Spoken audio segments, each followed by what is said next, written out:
bamizisiye muranezereje muramimbaye Imana ibahezagire. Ndakunda abantu bavuza umuziki nk'uko bavugije umuziki. Imana ibahezagire cyane. Frere mfasha ubangurira amazi ya 2000 banzanire amazi.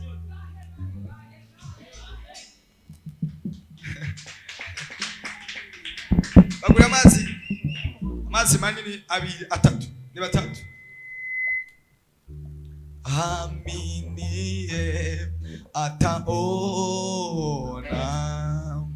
madizi natu aminiye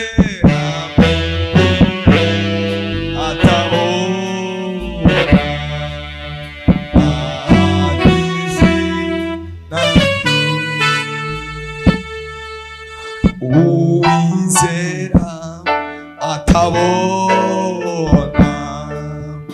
ayo masezera. Avuze ubagurira amazi, uzana amazi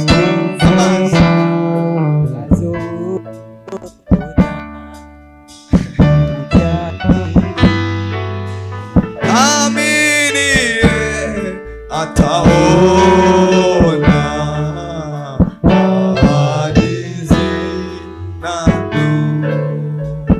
ugomaho ndaje. Shima Imana munyarutse. Yesu nashimwe. Amen. Magaze hano shima Imana yo mwijuru. Imana igira neza uko buca bukira. Mfise byinshi byo gushima Imana ariko numvise ishimwe riguma ridudubiza mu mutima. Ego ridudubize cyane.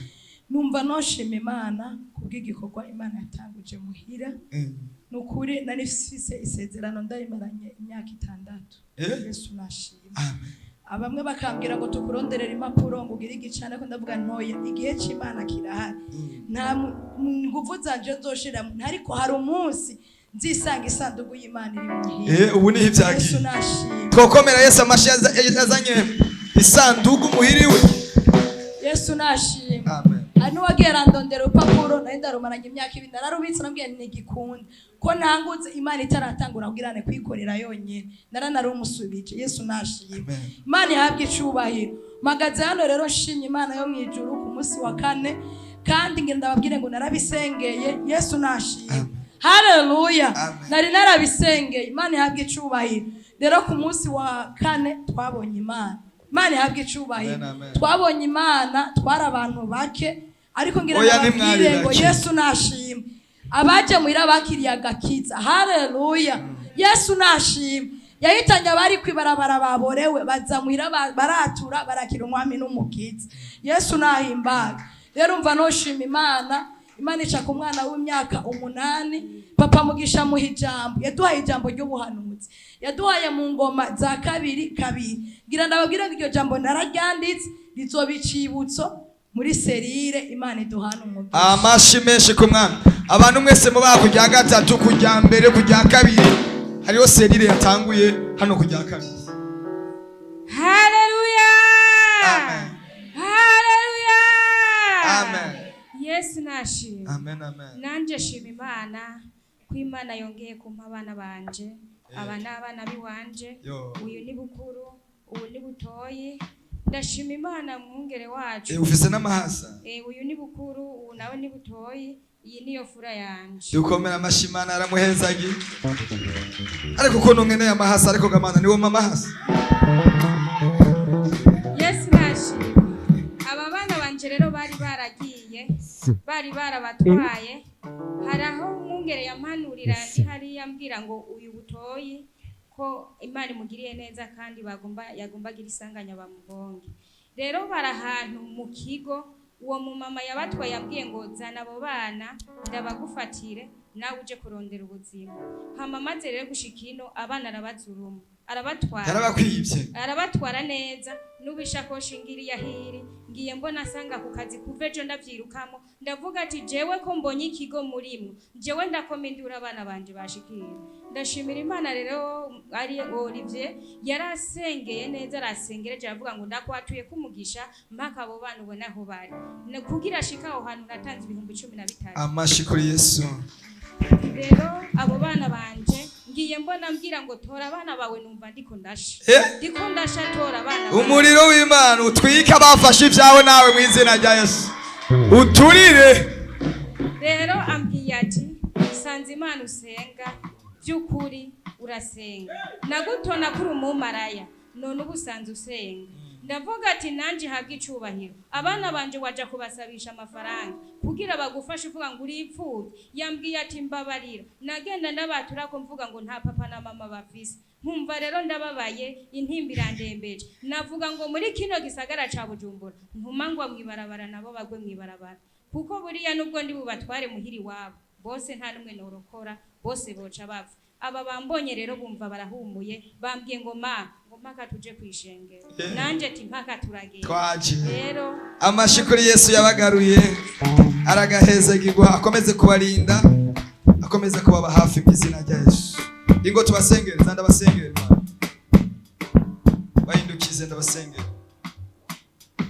Mana ndasengeye aba bana mu izina rya Yesu Kristo, ndabasabiye umugisha, ndabasabiye kurindwa, ndabasabiye kugirirwa neza mu izina rya Yesu Kristo. Kuboko kw'Imana kubane nabo, Mana ubagirire neza, ubarinde ibyago, ubarinde impanuka, ubarinde abansi, ubazigame, ubagire cyose bakeneye mu izina rya Yesu. Amen. Shime Mana. Haleluya. Amen. Haleluya. Haleluya. Amen. Nanje magaze ngashima Imana kukintu Imana yankoreye mwiyindwe mu kidasanzwe. Cyane. Ninatahanye bahasha ibayo bashe ninayamanye ngira hafu kwezi. Navuga ati neka manye bashe yo kuri Eglise natahanye nzoyishira mwiki. Ndamona nyene kwa kangaye kwa gatandatu. Imana yabikoze uronka ikintu ndagushira mu bahasha, mvuga ati haleluya. Amen. Naye yanje niyo no kuri rakomeye dukomereze. Muze mugira umuhigo wo gukorera Imana. Egera hano mwegera. Egera hano. Haleluya. Haleluya. Amen. Ashaka gushinga intahe ico Imana yankoreye. Jewe ntarabatizwa, hari igihe nahora mvuga ati Imana mbese je nzobatizwa ryari, nkagenda kwiga, ntangiye kwiga igice aho nakora ku kazi bakaca bambarira ati ntusubire kugenda n'umusi wa rimwe. Ndabafise uwo mutwaro, ndavuga ati Imana musi wampaye je nkabatizwa nzogushimira. Bibaye hari ariko nitwokomera amashi Yesu yamuhaye agakiza yemwe. Gakiza karakiza. Uwo musi nari nicaye muhira ndumviriza telefone mu radio, numva umviriza radio yari mu telefone. Yego baduhaye nimero ti twebwe dukorera ngaha ku Musaga haruguru ya zone. Ndavuga ati Mana nzohamenya guterekana na kimwe, nzogura amayinite ndaba telefone. Ariko amayinite ngo baze bimeze gute? Ndababajije baca batubwira ati wewe ubahenda, babwira ati je mba ngaha ku Musaga muri Kinanira ya mbere. Baca bambwira ati umviriza jabu kibarabara ushuga umuduga na zone, ari hakabarabara kivuca ukatana, ushuga umubandanya ishengero ya mbere urayirengana, hari ishengero indi ya kabiri iri imbere. Uwo munsi ndaza ko nyene babimbwiye niko byagenze, ndaza ndahabona ikiganza c'Imana uwo munsi. Hanyuma pasiteri nyakubahwa aravuga ati umviriza bazobatizwa batahe biyandikishije. Uwo munsi ndavuga ati Mana je ndiyandikishije. Uwo munsi kuwa kwiga ku munsi wa gatanu ntihazeze hanshike, ndaje ngaho nshitse muhira ndavuga ati sindabivuga, reka mbanze senge. Ndasenga burya mu nyuma yaho ndabibabarira, ndabibabwiye bashavuga ngo kubera gufata porogaramu tutavuganye. Ndavuga ati jewe ico muzokora cyose nzoheba akazi nkurikira Imana, byose bizogenda neza. Uwo munsi baca bambwira ati guma muhira, hageze isaha 9 uragenda. Hageze izo saa 9 baranka kuza, bose baragenda. Baca bavuga ati umviriza ntuve muhira. Ndababwira ati jewe ndagiye, ninaza ndangiza nkataha murantekerera ndatekera impuzu zanje nirangirize ngende. Ariko Yesu turi kumwe azompa kandi kazi, kandi akazi namba ntagahawe n'Imana karahera. Iyo saha ndaza turiga, nashe baca bambwira ati kubera iki wowe wagiye twakubujije camvuga ati rega sije nagiye ni Yesu yabitumye Yesu yabitumye si jewe ariko Yesu agira neza maze kuvuga uko baca baraceceka bose ndavuga ati Yesu yabikoze kweli yabacecekesheje uwo munsi hageze ku munsi wa gatandatu wo kubatizwa baca bavuga ati ngo ubuzi bwose uzorara ubukoze ndavuga ati ego nta na kimwe ndabikora nezerewe aragera saa 5 bataraheza kurya ngo noze ivyombo iyo saha ndaja ahantu ndavuga ati mana jewe uko bigenda saa 5 y'ijoro ego ndavyoza nahejeje saa 5:30 nca ndaja kuryama saa 10 nabaye mbyutse maze kuvyuka ndamarira ibindi bikorwa byari bisigaye hageze sizeri zageze mpejeje koga nca ndaza ngaha nababwiye turazi jewe ndagiye kubatizwa cavuga ati ngo urugendo rwiza ngo Imana ikuje imbere bon voyage maze gushika ngaha ndavuga ati mana kwicubahiro musi ninabona mbatijwe nkataha ndababwira ibyo Yesu yavuze hanyuma ndaza ngaha pasiteri adusengera uwo munsi mvuga ati Yesu nshobora gutaha muhira reka nsenga amasengesho yo ku karago hanyuma ndaza gutaha bicaho biciye maze kuguma ngaha natashe masaa 11 cashika muhira sizegereje baranterefonye ndanka kwitaba na telefone yabo sinayitavye iyo saha ndavuga ati jewe andi gusenga ntavyo kuguma banderanje reka ndataha maze gushika muhira nta jambo na rimwe bavuze bavuze ati byagenze neza ati Yesu yarabirimo byagenze neza bimaze kugenda uko ndavuga ati mana kuvaho nari naraririye amarira narize urayampojeje kubona ashaka kubatizwa bikaba bikunze ariko rero ndavuga ati jewe ibizoheruka camvuga ati nzoza gushima Imana kuvyo yankoreye kandi avuga ati ni imitwaro yose fisi izora Yesu azoyiheza mu izina rya Yesu amen ingo badufotore fotorana n'uyu muntu hagarara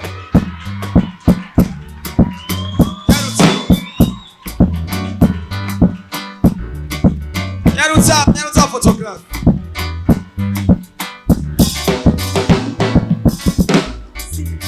Nyarutsa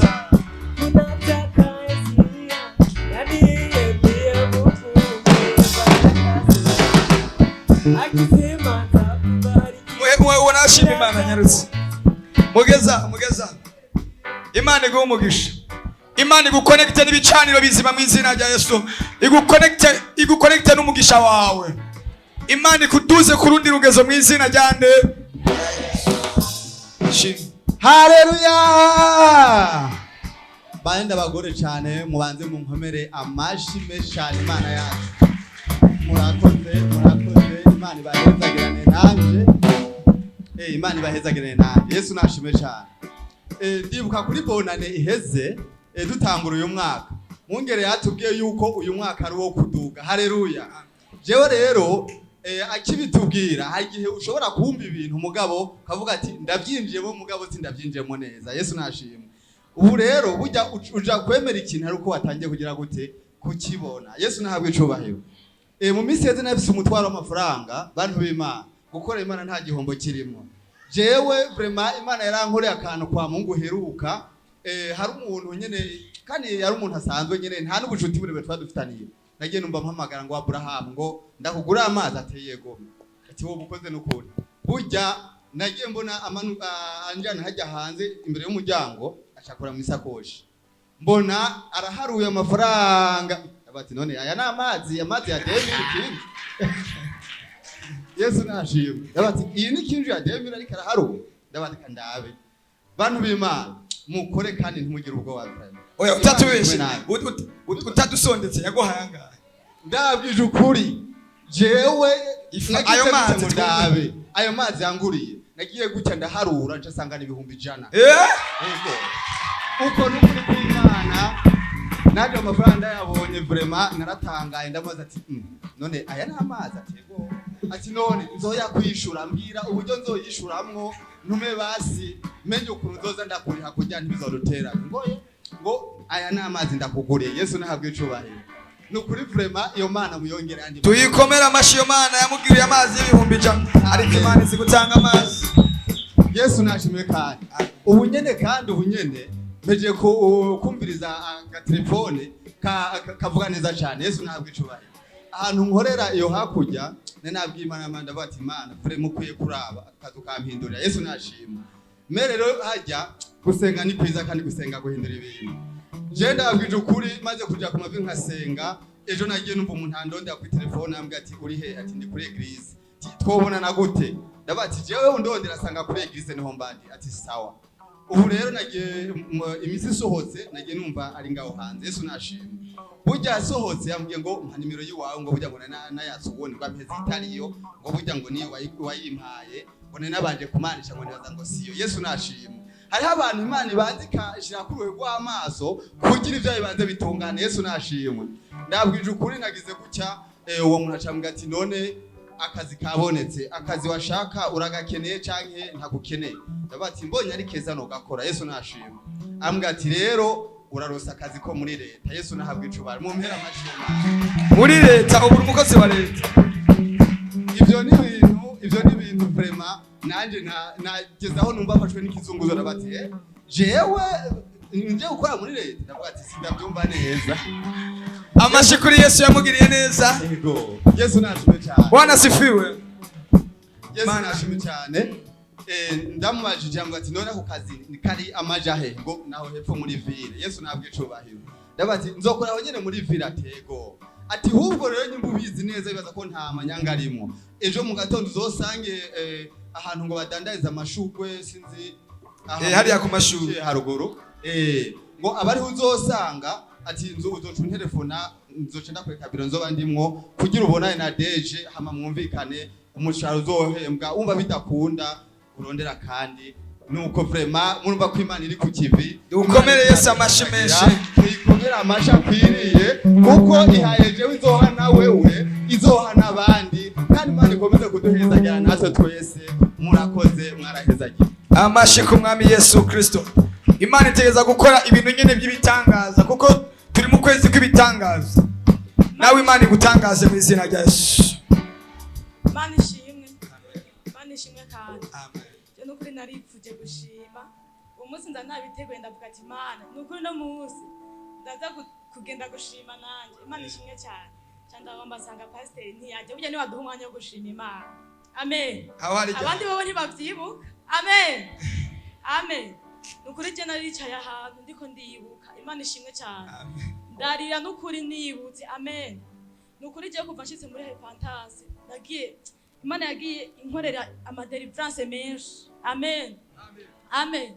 Nukuri je iyo kuwa gatatu canke kuwa Mungu. Amen. Uwo ni umwanya ndonka wo gusenga. Amen. Hageze numva ndiko ndaka. Amen. Sije mbona harageze ngo tuze gusenga. Amen. Aho narabohotse. Amen. Kuko hareze nk'ikintu c'imyaka 3 ntumva inyota yo gusenga Imana. Amen. Nuko ico ni ikintu gikomeye Imana yankoreye cyane ndayishimiye ndi imbere y'itorero ryayo. Amen. Dukomere Yesu amashi yamugiriye neza akaba yaramuhaye umwanya wo kuza mu nzu y'Imana. Nonga ndayisaba inshoboze kubandanya kugira inyota yo kuba imbere yayo. Amen. Nuko nibikomeye Imana yankoreye ndafise ikindi cya kabiri ngomba gushima Imana. Gutanga bifise ikimanzi. Amen. Umukozi w'Imana wo kwijabe yaraje turatora amabahasha. Amen. Ndatora ibahasha ya mbere yiwanje yo kwitangira ikimazi. Amen. Nicaye mu ntebe numva ijwi kumarimbira ntorere ni y'umwana. Amen. Ndagenda ndayitora ndavuga none gamana ko mwambwa amabahasha amahera yo kushiramwe nzo yakura he. Amen. Muga ndavuga ati nubundi ndafise akantu kari ku ruhande nyene niko karimwe amahera ntakundi nzokwemera ndakagurisha nuzuza amahasha y'abandi siniteze imivumo yo kugicanira. Amen. Nukura ko gafone nagenda akagurisha. Aka telefone barakagurisha. Nakagurishije ndavuga ati imivumo mfise n'imyinshi sinokwikwegera niyo kugicanira. Yo kugicanira no kwikwegera ndavuga ati ndemenda akagurishije ntabona aho nzokura kandi. Amen. Gusa ndahama kondishimenti Imana agatelefone ndakagurishije ntakansi. Nanjye ntagece nzokuburana. Amen. Ndashima ko ndiko ndabona inyungu. Amen. Oya naruho Imana ntigideni. Haleluya. Imana ntigideni nuko ndiko ndabona inyungu iyo nabonye telefone kandi n'indi ndabona iri hafi kuza. Imana ibaheza. Amashi ku mwami wacu Yesu. Muze mubaha akanya ko gushima mw'abantu ngo umuntu mubaha bazohora babaha